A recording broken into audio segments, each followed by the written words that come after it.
Hi everybody, it's Granny J Clay. As I said I would, I'm back to share another video with you on that little small bead that I made and showed you in the last video. But I wanted to show you the necklace that I had made for myself out of that same kind of a bead, so I turned it on me today. Let me just show you. Let's see, I'll bring it down just a little bit. There is the little necklace that I did for myself. Sadly, I didn't get to wear it over to my son's house today because he had been up all night being sick. So, and then one of their children are sick too. So, I just ran some potato salad over to my daughter-in-law's mom's house because that's where their family was going to meet. So, they could have that. Since I had it already done and everything, I wanted to be sure to share it with them. Anyway, that's the necklace, and I thought you might like to see it on. And I'll show you my new pink and white blouse. Anyway, all right, now I'm going to just pause this for a second, and then we're going to get busy, and I will show you what I'm working on. Okay, I'm back. What I've done this morning is just quickly make some, kind of marbled clay. It's not real blended, but there is some blending to it. But I used yellow and I used black because I wanted it to look like kind of a bumblebee. So this is what you do. You just take two different colors if you want to marble it. If you want a plain piece of clay, just take a plain piece of clay. And what I'm going to do is just cut it in half randomly. This is going to be the top part. So I'll just flip this down like that, flip this over. And what I want to do is make sure that it's doesn't have any air in between it, so I'll just roll that a little bit. And then I made my beads with the smallest cookie cutter for my Fat Daddy-O's set, but so you can see it a little bit better, I'm just going to make one that's bigger. Let's see, where can I go to get most of a good yellow there? If I'm on the, is there some yellow there? Yeah. So I'll just pop that out. I'll just do a couple of them. I like to double it. For this particular bead, I like doubling the clay. This has been run through on my Atlas 180 at 0, which is my widest setting. So let's get another one. It doesn't really matter where. I'll try this one. And not necessary to get a beveled edge at all. Okay, and as long as I'm at it, I'll make a couple of the small ones, just so you can, I'll do the big ones first so you can really see better, and then I'll make some of the, let's see, oh, there's more yellow there. I wonder if I can get some of that. Get some of that in. Okay, I'm going to set that aside, and what I'm going to do is bring in some of my sticks that help me.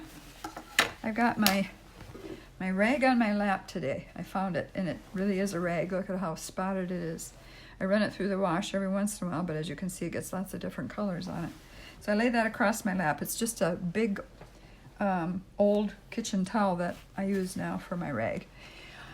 Okay, so let me just bring my sticks in. You'll see what I mean in just a second here. Gotta grab them. They don't have to be this long, but mine are this long, so I didn't want to cut them, at least not yet. And I'm just going to lay them down here, and then I'm going to just get a little bit of painter's tape, and I'm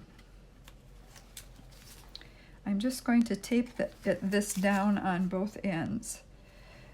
I don't know if you can even see where I'm taping here. Let's see. Maybe if I come up a little bit further. I don't know if you can see that. Yeah, you can see that tape. Okay.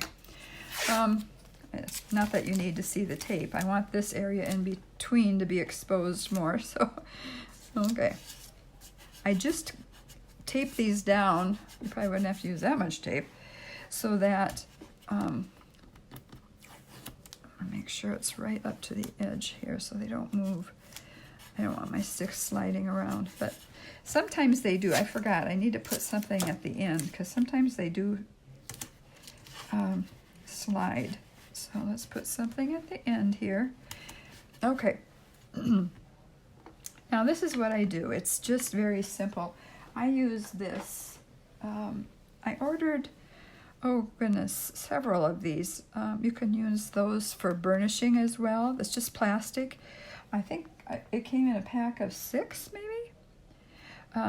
But it's got a slight angle on it. I don't know if you can tell that or not. It's got a slight angle on it, and I use that side for doing it. But you can also use just a blade. Now I'll show you what I mean. Let's do the big ones first. I haven't done a big one before, so this will be interesting. We'll see how it turns out.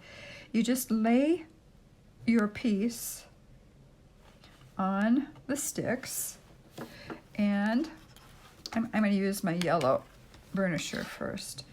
And I take the side that has the bend in it, and I face that down toward the clay. Make sure you put the side you want up and showing for your necklace, put it face down on the clay. And then what I do is I'm going to press on the bead. Oh, I've got black in my fingernails. I'm going to press on the bead ever so lightly, but yet very steady. And then as I run this across it, it's going to give it enough drag so that it kind of curls. Let's see how we do with this one.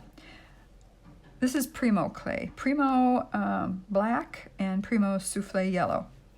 So I just get right to the end, and I'm going to press it down, and I'm going to hold on to my sticks so they don't go anywhere. Let's see if I can get it going here. It's not very sticky this morning. This is not wanting to drag at all. Okay, let's see if I can get it going. Yeah, the clay is still pretty hard. But anyway, you can see what it does. It will curve the bead. What I did with my bead that I showed you is I just kind of brought it in like that and let this be the bottom part of it. And then I put a hole on each side. You could just put one in the middle, but I didn't think it would lay very well. So I put a hole on each side. And so you can kind of see, that's not real pretty. I don't think I would do that with this clay because that doesn't look really pretty, I don't think. It needs to be a brighter yellow and a little bit brighter black. So guess what I'm going to do? I'm just going to roll it over.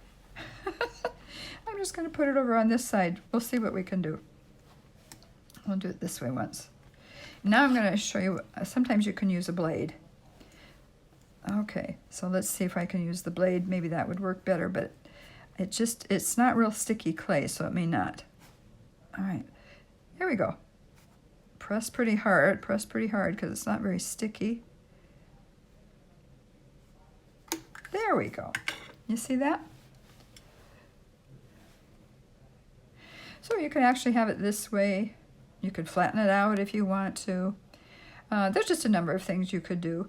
It's just another way to get some texture. Let's try one of these little ones. Oh, that has some missing back there. I'm going to just kind of push the clay in so we don't tear it apart. Okay, let's just see what happens. I'm going to try to just use the side of my blade and just kind of bring it down and bring it down. It's kind of a trick to find how hard or how light to push. There we go. Actually, Fimo clay that I was working with on these necklaces worked better because it's softer.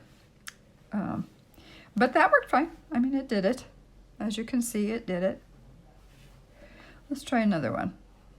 Let's see what side. Well, I'll do this side, but do it this way.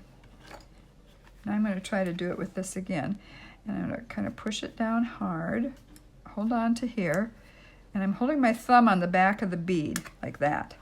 So it doesn't go slipping and sliding. And then I'm pressing pretty hard on this one. There we go. It depends on what clay you use, I guess, really. So you can see that it picks up that tread. Now, if you wanted these tread marks further apart, you could use like a larger stick, like that. If you had several, line those up. If you wanted something smaller, then you could use something like a toothpick, because that would be smaller. You could line several up and tape those down. And then you just want to figure out what you want to do with them. I've got this one other one, so let's just try it with this one and my blade. Do it again. Like I said, this is not sticky or real soft clay this morning, so it's going a lot harder than when it did the other day. You really have to press hard on this one. Oh, that got it really nice and deep. And then I was thinking even you could even maybe roll it in and, I don't know, do some kind of a shell thing. I don't know. I haven't played with it enough to think about that, but I think there's a lot of things you could do with them that I haven't done yet. But it's just an idea. It's just one more idea for you. Let me get my other ones over here. Where did I put them? And like I said, these were just so much softer to work with because I had worked with this clay a lot. Plus it was Fimo, and it was just softer. And then of course here's like my necklace that I have on right now. But as you can see, some of these twirled a little bit more, or curled a little bit more than the other ones did. There you go. So I just wanted to show you that one technique. I hope you are having a good day today, and I hope you've been able to get together with whatever family you have. You know, sometimes when we're not around our blood family, there's other family that we make as we go through this world, and we get together with them, and they're such a blessing. I know I have many brothers and sisters in the Lord that I love to get together with, and maybe you're doing that today too. Whatever you're doing, I wish you a blessed Mother's Day and a blessed week. And I will be back to show you some other things this week sometime. So have a good day. God bless you all. Bye-bye.